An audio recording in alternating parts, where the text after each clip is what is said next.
Okay, welcome back to members of 121 Community Church in Grapevine, Texas, in our ongoing study in Phenomenologies of Scripture, edited by Adam Wells. We have now reached our final lesson. We've reached essay number 11 by Martin, entitled Interpretation and Agency, pages 189 to 199. It is a final response essay, and the strength of this volume is that the editor has allowed the volume to close out with a critical final essay. This is actually a critical essay which basically counters the position of phenomenology, because it does take up the historical critical method, which Wells more or less opposed in his introductory essay. But I think it's a strength to the volume that it allows this critical essay to be included. So I think it makes a good point, because basically this final essay will counter that composite we put together after concluding 88 pages of the volume. We had that composite lesson. This essay opposes that composite lesson,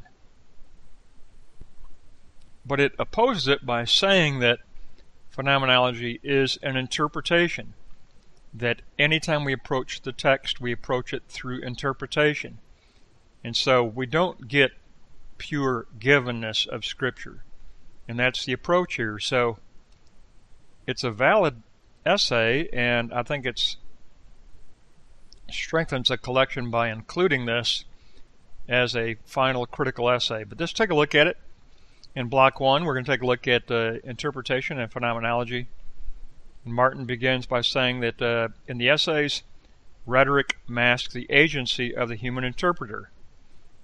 The agency of ethical use is that of the authors. We always take up the responsibility of being agents of interpretation. We are always agents of meaning making. We make meaning when we approach the text.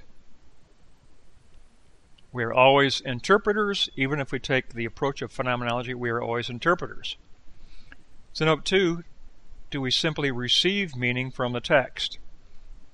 Wells posited the notion that we do receive the meaning from the text in this introduction, but also stating that we have a concrete engagement with Scripture, and that methodology is to be drawn from the object of inquiry. Martin asked the question, how does this happen? Is it even possible that methodology can be drawn from our concrete engagement with Scripture? He says the text of Scripture does not tell us method. It does not tell us interpretive method. So he's critical of the introduction by Wells here. So what about methodology? In note 3, interpretation is the activity of the self, says Martin. We always choose a model of interpretation.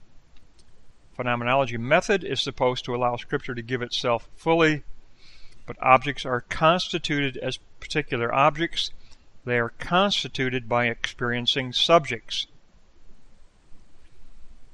There's always the interpretive work of the constituting of the object of inquiry by the experiencing subject, even in phenomenology.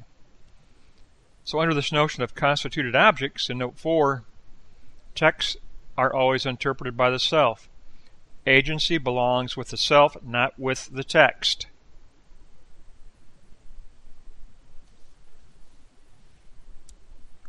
These essays posit a confused language about agency. The authors themselves offered their own sensitive interpretations, says Martin. Even prior decisions about authorship of the epistle will color one's interpretation of the biblical text. We do not simply receive the givenness of the text, says Martin. Agency belongs with the self, not with the text. So we begin in Block 1 with a very critical position that these essays reflect the interpretive method of the authors. Let's move on to Block 2 and take a look at strategy veiled behind phenomenology. And Martin tells us that there is an inescapable meaning-making by all of these authors of every one of these essays, reading the text through many of their own lenses. And that includes Hegel, Husserl, and Heidegger.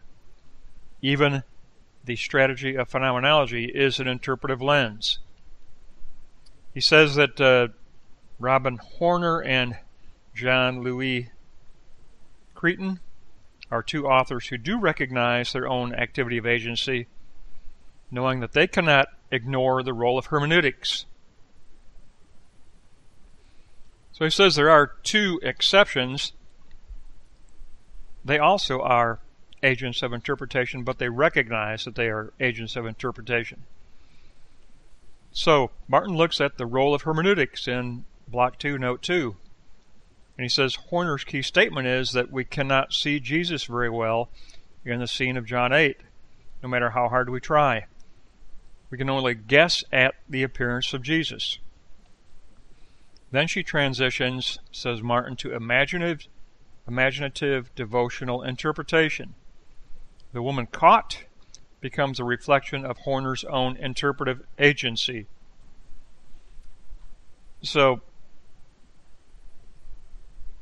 Martin recognizes, yes, interpretive agency is present with Horner, but she's aware that her own agency is playing a role.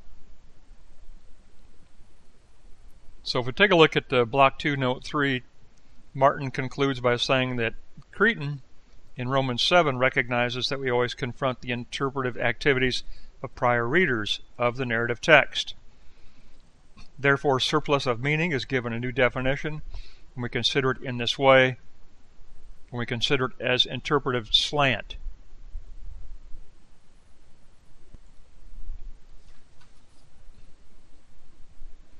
We interpret biblical text for different ends and for different needs.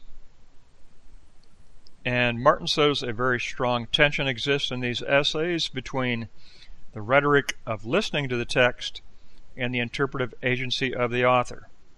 These essays represent the art of Christian reading. They reflect the invested use of Scripture by the interpretive author. Martin is challenging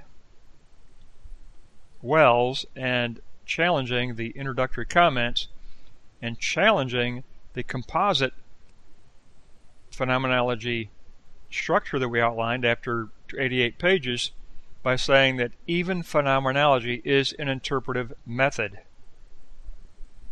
Hegel, Husserl, Heidegger all posit an interpretive method.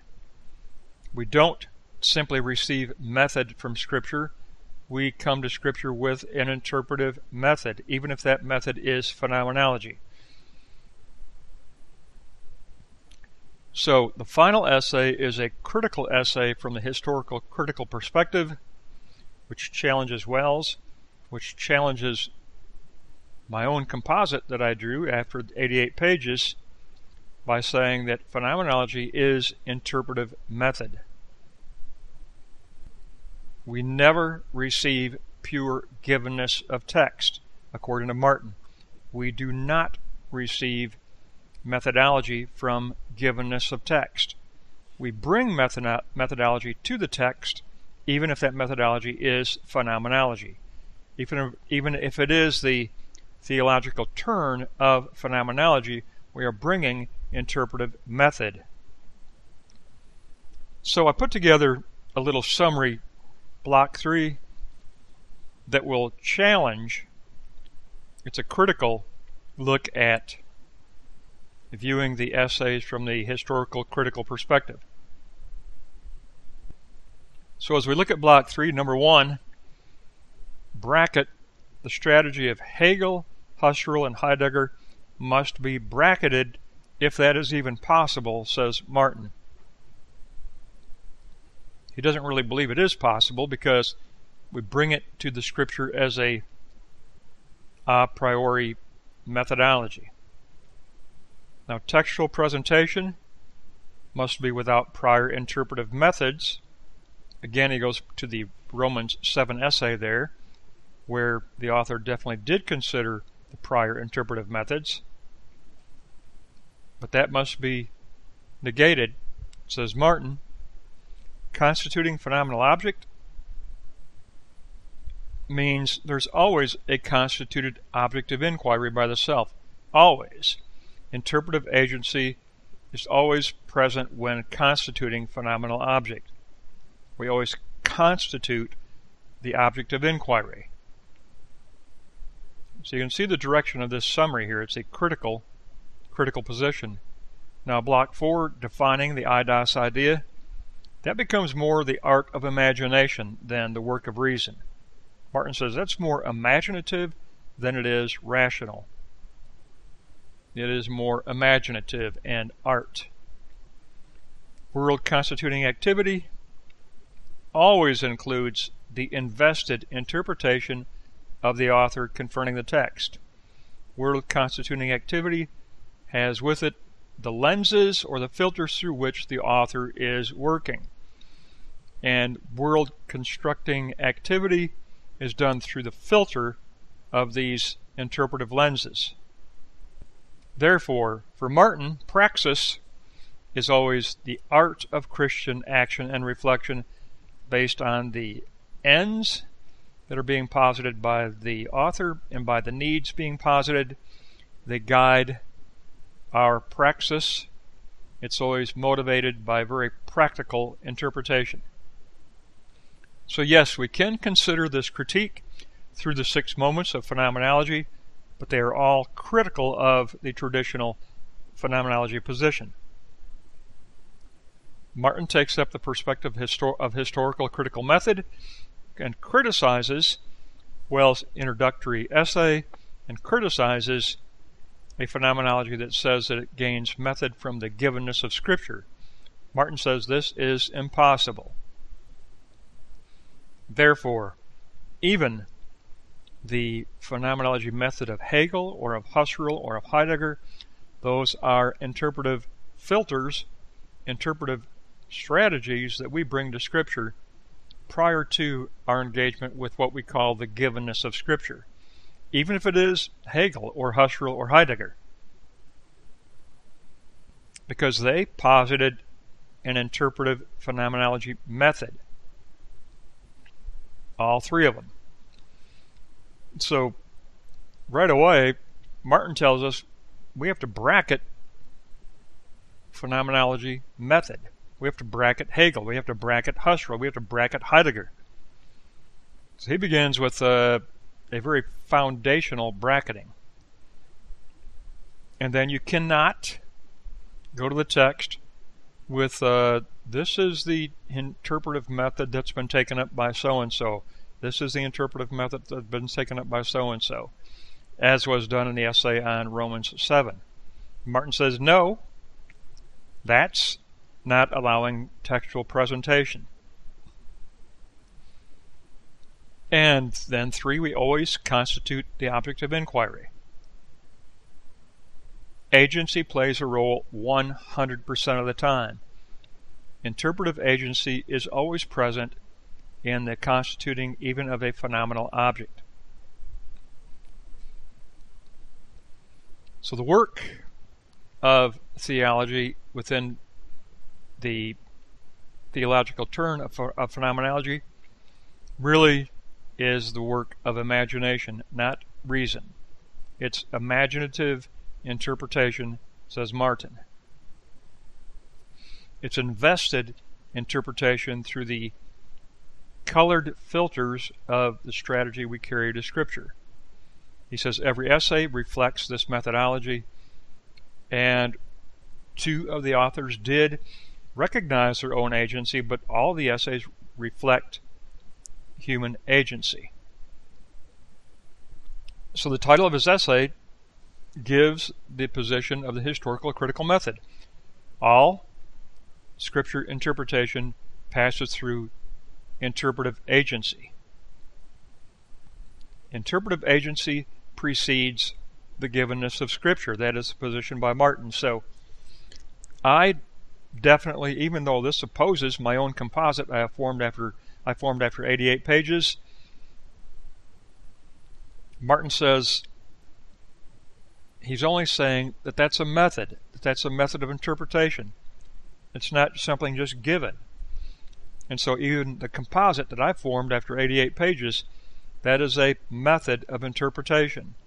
A phenomenology method, but still a method of interpretation.